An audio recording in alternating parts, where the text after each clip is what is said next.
Hello, in today's video we're going to install one of these steel cladding fences. It's sleek, it's elegant, it's modern, it's low maintenance, it's got everything going for it.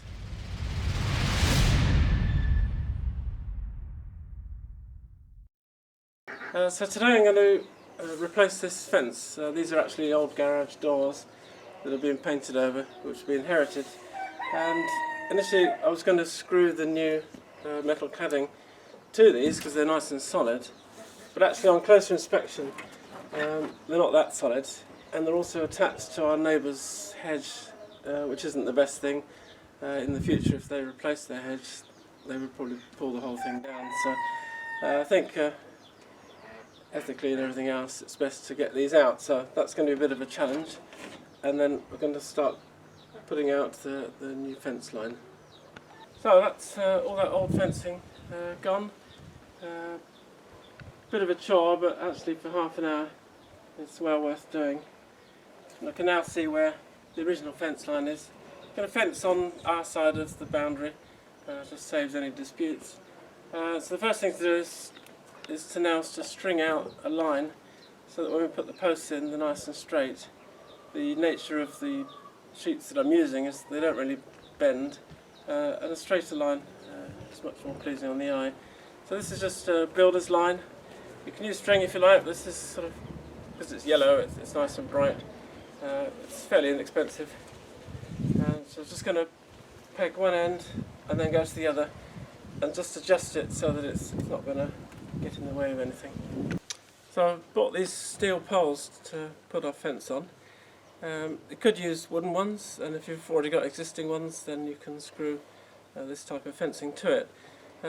But actually I got these from a steel stockholder. Can work out about £20 each, and I think for the lifespan that they're going to give me, they're well worth the investment. They came raw, so we've painted them with some primer and just a basic top coat to keep off, and then I've got some plugs to go in the top end. So when I'm bashing these in, I'm going to use a piece of wood as a buffer so that I don't round off this top, so that the plug can go in nicely. I've measured where my sheeting is going to come down to. I want it to meet at the top. So that piece of brown tape is now, that's going to be ground level. So when I'm putting this post in, I know exactly when to stop.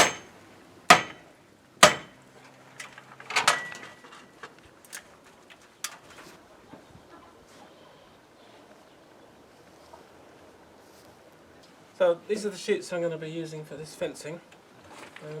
It's 0.5 millimetre thick, which in itself they're quite floppy, but once it's all secured onto the post, it becomes very rigid. These lines make a good horizontal strengthener on it. This one is quite heavily plastic coated, so hopefully they'll be maintenance free. You can get them painted, but over time they would need to be repainted as well, so it's probably worth paying a little bit more to get something that's going to last longer. So I'm just going to get these up to the posts and get them on nice and level and start securing them. So that looks pretty good. I've got some temporary clamps. These are really good at either end because this will just fall down without them. Gives me two hands to operate the machines. I'm going to be using these fencing screws, which are specially designed for this. They've got a rubber washer there, and they come with a colour-coded cap to go over that. We'll show you that later. But in order to get through this steel, we need to drill a pilot hole. That needs to be slightly smaller than the threads on the fixing. Not too big or they won't grip, not too small, you'll never get it through. We put these posts in vertical so that once this is covered up, we can find out exactly where that post is behind. So I'll get a bit of chalk, just mark where those positions are. Just going to put a few fixings in for now, and then at the end of the job we'll make sure that sort of every place is covered. So I'm just going to drill this fixing here. That's the chalk mark that I made earlier, so we know that the post is behind there. So we're going to start drilling. It's nice and firm to get against. You need a good stance, so put a bit of pressure on.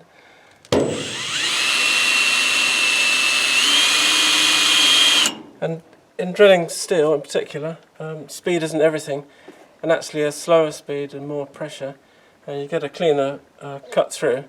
Plus the drill bit doesn't get hot. If the drill bit gets red hot, then it loses its temper, which is the hardness, and it will go blunt very quickly. So we just apply gentle pressure and reasonably slow speed.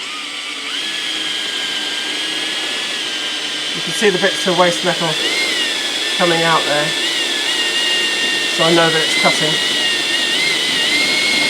So that's the pilot hole drilled, and I've got the fixing ready, and I've got this, this is an 8mm driver that fits in the electric screwdriver.